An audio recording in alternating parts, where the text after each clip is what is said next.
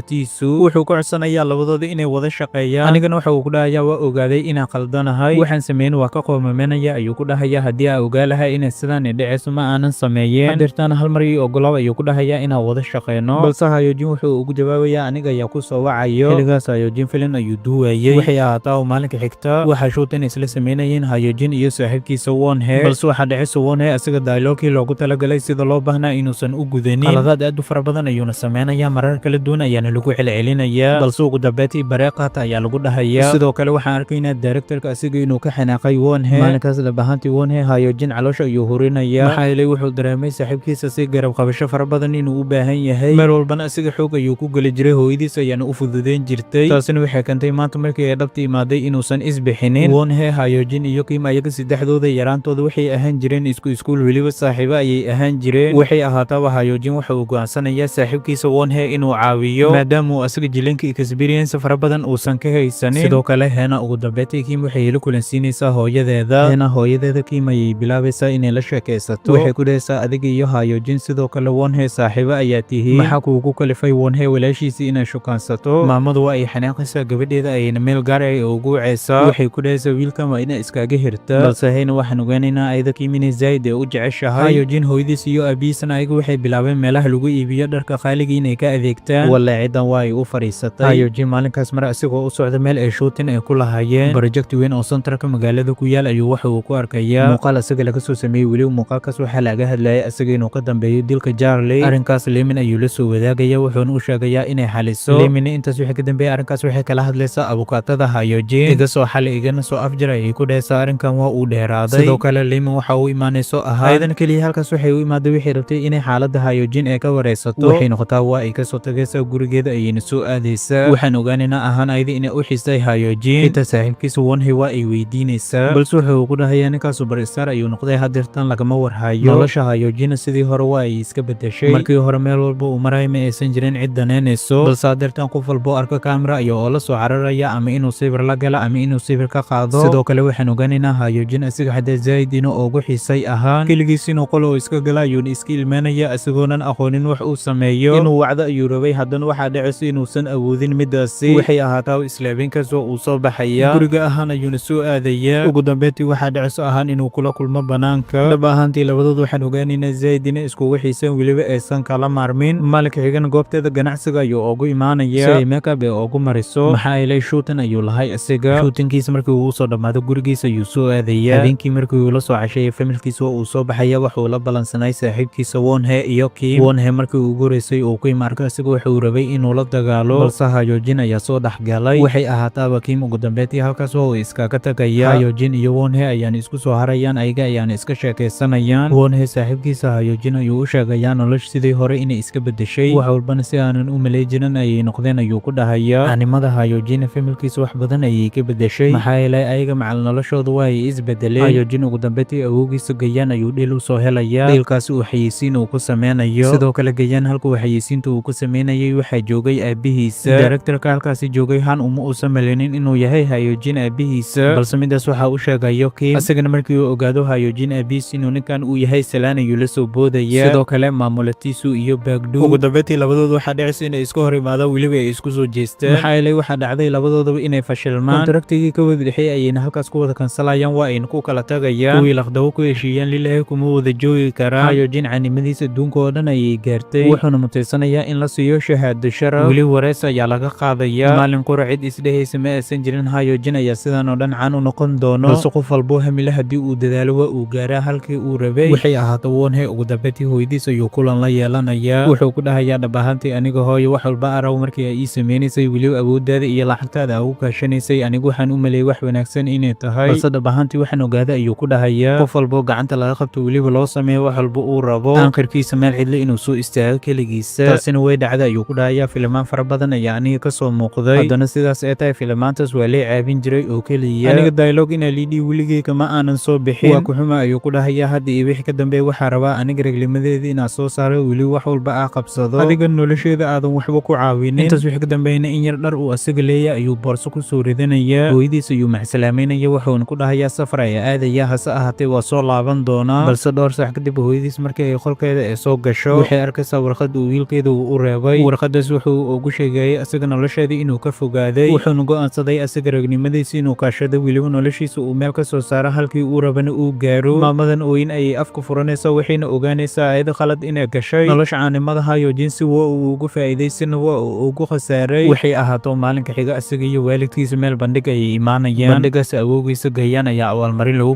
guddoonsiinaya wuxuuna noqonayaa asaga modelka ugu wanaagsanay sanadkaasi arrin weligeeda aysan dhicin ayaa dhacday Gayaan dhammaan waxa uu u mahadcelinaya marti sharafta ka soo qayb gashay xafladani wuxuuna ku dhahayaa qof walba hamigiisa uu ka dhabeyn karaa asaga haddii uu go'aansado aniga heerka arab xilliga inaanan gaaraynin dad ayaa aaminsanayeen ayuu ku dhahayaa balse wiilkayga Hyojin wuxuu aaminsanay asaga heerka arab inaa gaarayo maalin maalinkaasi Hyojin aabihiisa Sanam halkaas ayuu ku ilmeynaya habeenkii markuu u imaadana gurigiisa ooyin ayuu afka furanaya xaaskiisa ayuuna ku dhahayaa aniga dhab ahaantii wiilkayga qalad ayaa ka galay waxay ahaato ugu dambeyntii wiilkiisa ayuu u imaanaya wuxuu ku dhahayaa aniga weligay waxaa aaminsanaa adiga inaadan waxba noqon doonin balse midaas waxay ahayd ayuu ku dhahayaa qalad aan aniga aaminsanaa inay cafis ayaa rajeynaya qof walbo hamilena haddii uu dadaalo waa uu gaaraya ayuu ku dhahayaa midaasina cadeen adiga ayaa iiga filan sidoo kale xitaa Hyojin habeenkaas oo uu ilmeynaya sidoo kale ahaan iyo Hyojin dib ayay u kulmayaan ayagoo soo guuleysteen weliba aad u faraxsan muuqaalkiinan halkaas ayuu ku dhammaanaya isku day inaad like sarto kuna soo biirto janaalka siina sheer garayso intaan ka kulmanana muuqaalka xiga